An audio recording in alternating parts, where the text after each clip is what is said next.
9 में, उसमें भी जो धारा 29(2)(f) उसमें भी यही लिखा है, मातृभाषा में प्रारंभिक शिक्षा दी जाए। और अभी एक वर्ष पहले, पिछले वर्ष में 2020 में भारत सरकार जो नई शिक्षा नीति लाई है, उसमें भी विशेष रूप से यही हाईलाइट किया गया है कि प्रारंभिक शिक्षा, प्राथमिक शिक्षा अपनी अपनी मातृभाषा में दी जाए। इस विषय में राजस्थान सरकार क्या कर रही है, क्या किया है, उसका उल्लेख इस अभिभाषण में होना चाहिए था, लेकिन दुर्भाग्य से नहीं है। अब स्थिति ये बन गई है कि प्रश्न ये भी उठाया जा रहा है कि राजस्थान की मातृभाषा कौन सी है। मैं थोड़ा सा इतिहास में ले जाना चाहता हूँ। देश आज़ाद होने के बाद जब राजस्थान का गठन हुआ और उस समय राजऋषि पुरुषोत्तम दास टंडन जयपुर पधारे, मुख्यमंत्री से मिले, मंत्रिमंडल के वरिष्ठ व्यक्तियों से मिले और उनसे निवेदन किया कि हम हिंदी भाषा को राष्ट्रभाषा बनाना चाहते हैं और उसमें शर्त यह है कि देश के कम से कम 50% राज्य ये स्वीकार करें कि हम हिंदी भाषी राज्य हैं, तो राष्ट्रभाषा हिंदी बनेगी। हमारे नेताओं ने विचार किया, उस समय हिंदी का राष्ट्रभाषा बनना आवश्यक है, ये स्वीकार किया और इसलिए तत्कालीन मंत्रिमंडल ने राजस्थान की जनता को पूछे बिना प्रस्ताव पास कर दिया कि राजस्थान हिंदी भाषी राज्य है। उसके आधार पर हिंदी हमारी राष्ट्रभाषा बन सकी। मुझे गर्व है कि राजस्थान ने बलिदान किया। हम तो पन्नाधाय के वंशज हैं, उनके परंपरा के लोग हैं जो राजा के बच्चे को बचाने के लिए खुद के बच्चे को मरवा दे। तो हमने अपनी मातृभाषा को हमने मरवा दिया, लेकिन हिंदी को राष्ट्रभाषा हमने बना दिया। वो तो हमारे लिए गर्व की बात है, उसमें कोई चिंता की बात नहीं। लेकिन उस समय पुरुषोत्तम दास टंडन यहाँ से जाते समय वादा करके गए थे कि राजस्थानी को भी पर्याप्त सम्मानजनक स्थान मिलेगा। उस सम्मानजनक स्थान की हम अभी तक प्रतीक्षा कर रहे हैं। उस समय जब हमने अपने आप को घोषित किया था कि हम हिंदी भाषी राज्य है, तब देश की जनसंख्या का मुश्किल से 10% हिस्सा था जो हिंदी जानता था, लिखता था, पढ़ता था। 90% लोग हिंदी नहीं जानते थे। तब हमने ये घोषणा कर दी। आज भी स्थिति यह है, ग्रामीण क्षेत्र में जब हम जाते हैं, जिन किसानों के लिए इतनी हाई तबाह अभी मचा रहे हैं मेरे सामने वाले मित्र, वो लोग भी जब गांव में जाते हैं, वो किसान हिंदी में नहीं बोल पाता, हिंदी में अपना आवेदन पत्र नहीं लिख पाता, अपनी समस्या नहीं लिख पाता, हिंदी में जब अफसर जवाब दे रहा होता वो समझ नहीं पाता, पड़ोसी को पूछता ये क्या बोल रहा है। आज भी जनसंख्या के आंकड़ों में यदि मैं बात करूं, 1951 की जनगणना के अनुसार राजस्थान में 1,06,00,000 लोग राजस्थानी भाषा की विभिन्न बोलियां बोलते थे और हिंदी भाषी मात्र 33 लाख थे 51 में। और 2011 की जनगणना में भी हिंदी भाषी 2 करोड़ से ऊपर नहीं बढ़ पाए। राजस्थानी भाषी आज भी 5 करोड़ के लगभग है राजस्थान में। राजस्थान के बाहर हैं वो अलग, विश्व भर में है वो अलग। वो सारी संख्या मिलाओ 10 करोड़ से बाहर जाती है। राजस्थान के गठन से पूर्व जितनी रियासतें थी राजस्थान में, उनके भरतपुर, धौलपुर, करौली जैसे 3-4 रियासतें छोड़ दीजिए ब्रजभाषा वाले, तो बाकी सबका रिकॉर्ड राजस्थानी में मेंटेन होता था। आपस में पत्र व्यवहार राजस्थानी में होता था और उसमें कहीं कोई दिक्कत नहीं आती थी। राजस्थानी भाषा कितनी पुरानी है, इस पर सवाल उठते हैं। तो मैं निवेदन करूं, जालोर में एक घटना हुई थी, इतिहास में दर्ज है। सन 1311 अलाउद्दीन खिलजी का आक्रमण हुआ। वीरमदेव वहाँ और कांदरदेव राजा थे, वीरमदेव राजकुमार थे, वो शहीद हुए। उसमें सोनेग्रा साम्राज्य का पतन हुआ। उस घटना पर एक काव्य लिखा गया 1535 में। पद्मनाभ महाकवि ने वो महाकाव्य लिखा जिसका नाम है कानड़देव प्रबंध। उसको वो उस समय तक की उस मरु भाषा का ग्रंथ है, जिसको राजस्थान के लोग कहते हैं कि ये राजस्थानी का पहला ग्रंथ है। गुजरात के लोग कह रहे हैं कि गुजराती का पहला ग्रंथ है। वहीं से राजस्थानी और गुजराती 2 भाग में बटी। पहले दोनों मरुभाषा के रूप में पहचानी जाती थी। गुजरात के विश्वविद्यालयों में वो ग्रंथ आज भी पढ़ाया जाता है। राजस्थान में नहीं पढ़ाया जाता। वो कानड़देव प्रबंध हमारा पहला ग्रंथ है 19। जी सर, कहाँ है? बता रहा हूँ सर।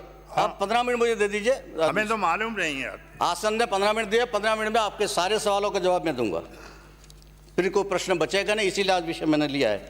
तो 1535 से जो भाषा रिकॉर्ड पे है उसको 1912 में डॉक्टर ग्रियर्सन, क्योंकि भारतीय लोगों की बात हमको ज़रा कम समझ में आती है, कम विश्वास होता है, मैं विदेशों की बात कर रहा हूँ, विदेशी विद्वानों की बात कर रहा हूँ। 1912 में डॉक्टर ग्रियर्सन आए और उसके लगभग आसपास भी इटली से, इटली वालों की बात जल्दी समझ में आएगी आपको, टैसीटोरी नाम के विद्वान आए, पूरे राजस्थान में घूमे और पूरे राजस्थान में घूमने के बाद जो उन्होंने सर्वे किया उसके अनुसार उन्होंने राजस्थानी को, उसमें भले उन्होंने राजस्थानी नाम नहीं दिया होगा, पर उस राजस्थानी भाषा विभिन्न बोलियों को मिलाकर समृद्ध भाषा के रूप में उन्होंने उसको रिकॉग्नाइज किया।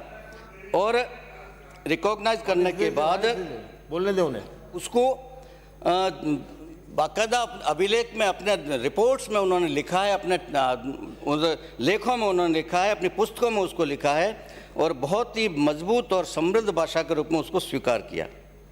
उसके बाद में भी 1970 के दशक में शिकागो विश्वविद्यालय में प्रोफेसर है कालीचरण बहल, कालीचरण बहल साहब ने वहाँ राजस्थानी पे शोध किया है शिकागो में, शिकागो यूनिवर्सिटी में, और वहाँ उन्होंने बाकायदा राजस्थानी के कोर्स चलाए हैं और अब भी चल रहे हैं, और वहाँ शब्दकोश का निर्धारण किया है और उस शब्दकोश में लगभग 11 लाख शब्द माने जा रहे हैं।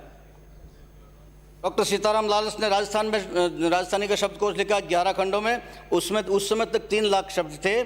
शिकागो यूनिवर्सिटी में जो डॉक्यूमेंटेशन हो रहा है, जो राजस्थानी के शब्दों का संग्रह किया गया है, वो 11 लाख तक वो संख्या पहुंच गई है। यहाँ मैं आपको बता दूं, अंग्रेजी के शब्दकोश में भी 11 लाख शब्द नहीं है, इससे आधा ही है, और हिंदी में तो और भी कम है, 1.5-2 लाख शब्द ही है पूरे। इतनी समृद्ध हमारी राजस्थानी भाषा, उसको हम भूल गए। प्रोफेसर लखन गुसाई जो अमेरिकन यूनिवर्सिटीज़ में दक्षिण एशियाई भाषाओं के विशेषज्ञ माने जाते हैं, डॉक्टर लखन गुसाई, उन्होंने भी इस राजस्थानी भाषा पर को बहुत समृद्ध भाषा माना, मजबूत भाषा माना, और उस पर भी उन्होंने अमेरिका की विभिन्न यूनिवर्सिटीज़ में बहुत काम किया, कोर्सेज चलाए हैं। नेपाल सरकार ने राजस्थानी भाषा को मान्यता दे रखी है।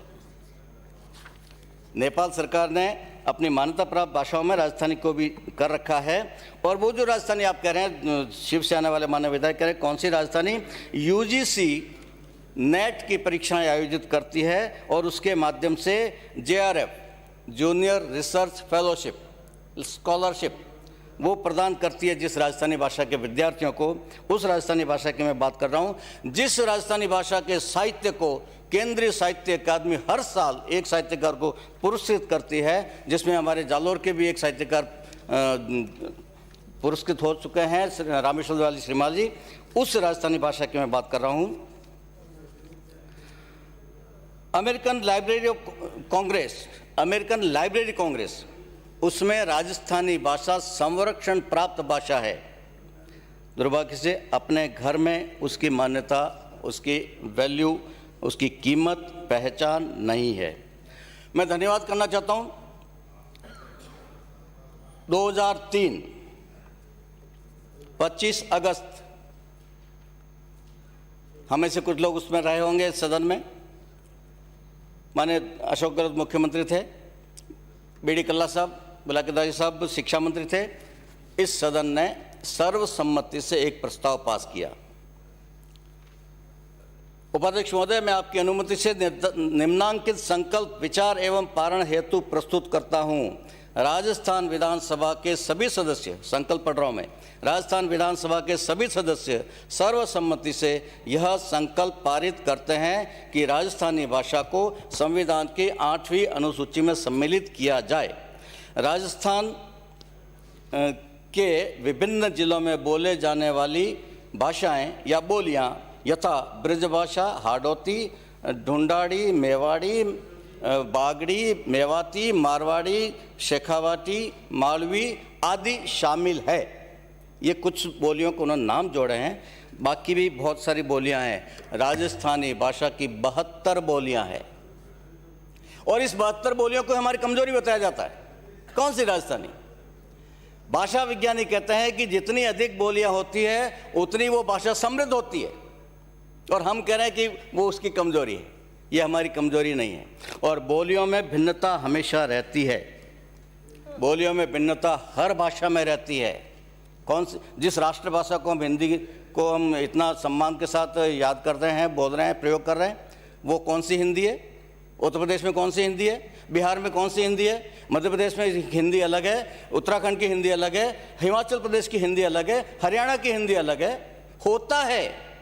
राजस्थानी का एक दोहा है, 12 कोसा बोली पलटे। 12 कोस, 12 कोस पे बोली बदलेगी ही बदलेगी। 12 कोसा बोली पलटे, तरवर पलटे शाखा। जब पेड़ के तने में से डालियां निकलने लगती है उसका आकार भी बदलता है। और बूढ़ापा में केश पलटे, बूढ़े होते हैं तो बालों का रंग बदल जाता है। लखन न पलटे लाखा, जैसे मदन दिलवा जी का स्वभाव नहीं बदल सकते हम। 12 कोसा बोली पलटे, बदलेगी ही बदलेगी। दुनिया की कोई ताकत इसको नहीं रोक सकती, दुनिया की कोई भाषा इसको नहीं रोक सकती। वो उसमें अंग्रेजी भी अपवाद नहीं है। आयरलैंड की अंग्रेजी अलग है, ऑस्ट्रेलिया की अलग है, अमेरिका की अलग है। छोटा सा ब्रिटेन खुद, उसमें 2-3 तरह की अंग्रेजियां चलती है। साउथ ब्रिटेन का आदमी नॉर्थ ब्रिटेन में चला जाए तो उसको बोली समझ में नहीं आती। जैसे हमारा नागपुर का आदमी पूना चला जाए तो मराठी समझ में नहीं आती है। काठियावाड़ का आदमी सूरत चला जाए तो गुजराती समझ में नहीं आती है। यदि अलवर का आदमी जालोर में चला जाए तो उसको राजस्थानी समझ में नहीं आती है।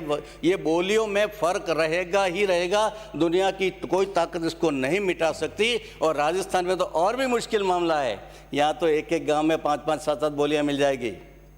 सिंधी जो बोलेंगे ये राजस्थानी बोलते हैं, लेकिन उनकी अपनी अलग स्टाइल है। बिश्नोई बोलते हैं, उसकी अलग स्टाइल है। ब्राह्मण बोलते हैं, उसकी अलग स्टाइल। श्रीमाली ब्राह्मण अलग, पुष्करण ब्राह्मण अलग, उनकी बोलियाँ भी अलग अलग है। राजपूतों की अलग बोली है, अग्रवालों की अलग, महेश्वरों की अलग, जैनों की अलग, ओसवालों की अलग है। हमारे एक गांव में 5-5, 7-7 बोलियां जहां मिलती है, वहां यदि कोई एक रूपता की बात करता कि कौन सी राजस्थानी की बात कर रहे हो, तो मैं कहता हूं कि उससे बड़ा राजस्थानी का दुश्मन कोई नहीं है। वो बदमाशी, या तो अज्ञानतावश बात कर रहे हैं या फिर वो बदमाशी के कारण बात कर रहे हैं, इसको पीछे रखने के लिए बात कर रहे हैं। इसलिए एक रूपता का प्रश्न बीच में नहीं आना चाहिए। और महात्मा गांधी से भी पूछा था।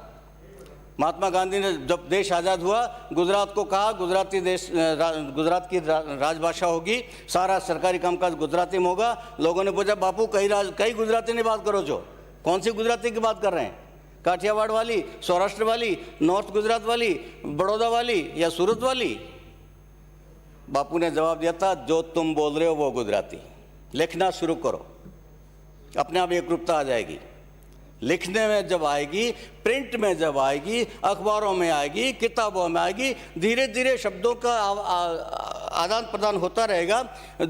मेवाड़ी के शब्द जाके हाड़ौती में मिल जाएंगे, हाड़ौती के शब्द वहाँ मिल जाएंगे, आपको शेखावाटी में मिल जाएंगे, ढूंढाड़ी में मिल जाएंगे, आपस में मिक्स हो जाएंगे और सब ठीक हो जाएगा। मुझे याद आता है स्वर्गीय कन्हैयालाल जी सेठिया साहब, जिन्होंने कहा था कि चेहरा खाली धड़री कद हुए चेहरा बिना पहचान, और राजस्थानी रह बिना केड़ो राजस्थान। वो लाडनू के रहने वाले थे, लेकिन उनकी लिखी हुई कविता अरे घासरी रोटी ही इज्जत पूरे राजस्थान में पढ़ी जाती है। पूरे राजस्थान के बच्चे पढ़ते रहे, समझते रहे हैं, कोई दिक्कत नहीं आई। सूर्यमल मिश्रण हाड़ौती के कवि थे। मैं 1980 से इस आंदोलन से जुड़ा हुआ हूँ। मैं वर्षों तक सूर्यमल मिश्रण को बीकानेर का मानता रहा। बाद में पता चला कि नहीं, वो तो हाड़ौती के थे। उनकी भाषा से मैं उनको बीकानेर का मानता था। इसलिए कोई दिक्कत कहीं लिखित में, साहित्य में कहीं कोई दिक्कत नहीं है। इस एक रूपता का प्रश्न खड़ा करना बिल्कुल गलत है, और ये मिस्चीवियस कहता हूँ मैं इसको, बदमाशी पूर्वक किया जाता है।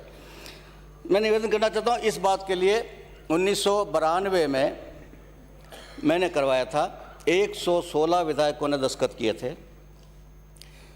स्वर्गीय गुमान मंजी लोढ़ा पाली के सांसद थे, उन्होंने राजस्थान के 35 में से लगभग 26-27 सांसदों के दस्तखत किए थे, जिसमें महाराजा गज सिंह जी भी राज्यसभा में सांसद थे। और हम लोग वोट क्लब पे जाके धरने पे बैठे थे पूरा दिन। महाराजा गज सिंह जी भी बिराजे थे, गुमान मली लोढ़ा भी बिराजे थे, और हम लोग और कई लोग थे। और हमने मांग की थी कि इसको 8वीं अनुसूची में शामिल किया जाए। और उसके बाद अब भी इस समय भी 120 विधायक माननीय मुख्यमंत्री को पत्र लिख चुके हैं, मेरे पास कॉपियां हैं। राजस्थानी को मान्यता प्रदान की जाए, मान्यता भारत सरकार प्रदान करेगी, ठीक है, लेकिन राजस्थान में तो पहले आप उसको राजभाषा स्वीकार करो। और राजभाषा एक से अधिक हो सकती है। झारखंड में 8 भाषाओं को राजभाषा बना दिया उन्होंने। गोवा में 4 भाषाएं जो राजभाषा के रूप में एक्ट बनाकर की हुई है। छत्तीसगढ़ में हिंदी के साथ साथ छत्तीसगढ़ी को राजभाषा बना दिया। वो अभी तक छत्तीसगढ़ी अभी तक 8वीं अनुसूची में नहीं है। कोंकणी को जब राजभाषा घोषित किया था गोवा ने, तो उसके कई सालों बाद वो वहाँ 8वीं अनुसूची में शामिल हुई थी। ऐसे कई उदाहरण मेरे पास है जब हम कर सकते हैं। मैं आप सभापति महोदय आपके माध्यम से इस सदन से निवेदन करना चाहता हूँ, सरकार से निवेदन करना चाहता हूँ, विशेषकर मुख्यमंत्री से निवेदन करना चाहता हूँ। आप राजस्थानी के बड़े हितैषियों में माने जाते हैं। आपसे मेरा निवेदन है, जैसे आपने संकल्प पारित कराया था वैसे ही इस को एक राजस्थानी को राजभाषा का दर्जा देने के लिए आप एक्ट लाइए, संशोधन राजभाषा एक्ट में संशोधन लाइए, उसको शामिल करिए। जो छोटे मोटे झगड़े हैं, जैसे ब्रज भाषा है, ब्रज में और राजस्थानी में बहुत फ़र्क है, ब्रज को भी शामिल कर लीजिए। राजस्थानी, ब्रज, और भी कोई नाम, बागड़ी नाम डालना है डाल दीजिए, 2, 4, 5 नाम डाल दीजिए भले, पर करिए। ये प्रारंभिक शिक्षा उस भाषा में होनी चाहिए। ब्रज क्षेत्र के बच्चों की प्रारंभिक शिक्षा ब्रज में होनी चाहिए, मारवाड़ के प्रारंभिक बच्चों की शिक्षा प्रारंभिक शिक्षा मारवाड़ी में होनी चाहिए। ऐसी व्यवस्था हमको करनी होगी और ये राजस्थानी को जीवित रखने के लिए बहुत ज़रूरी है। अभी अभी कुछ दिन पहले ये इंडियन एक्सप्रेस में लेख आया है जिसने राजस्थानी की 3 बोलियों को डाइंग लैंग्वेज कह दिया है, जिसमें आपकी हाड़ौती, ये ढूंढाड़ी भी शामिल है, हाड़ौती भी शामिल है। वो मर रही है भाषाएं। और जब भाषा मरती है, सिर्फ भाषा नहीं मरती है, संस्कृति मरती है उसके साथ में। भाषा संस्कृति की वाहक होती है, वाहन होती है। जब भाषा मरती है तो पूरी संस्कृति समाप्त होती है। राजस्थानी भाषा समाप्त जिस दिन होगी, राजस्थान की संस्कृति समाप्त हो जाएगी। इसलिए इसको बहुत महत्वपूर्ण इस विषय इसको मानते हुए मैं एक बार फिर आपके माध्यम से निवेदन, इस सदन से निवेदन करता हूँ, सरकार से निवेदन करता हूँ, राजभाषा कानून में संशोधन करिए और उसमें राजस्थानी को, ब्रज को, इनको शामिल करके प्रारंभिक शिक्षा में देने की व्यवस्था करिए। आपने मुझे समय दिया, उसके लिए धन्यवाद। बलजीत यादव। धन्यवाद सभापति महोदय।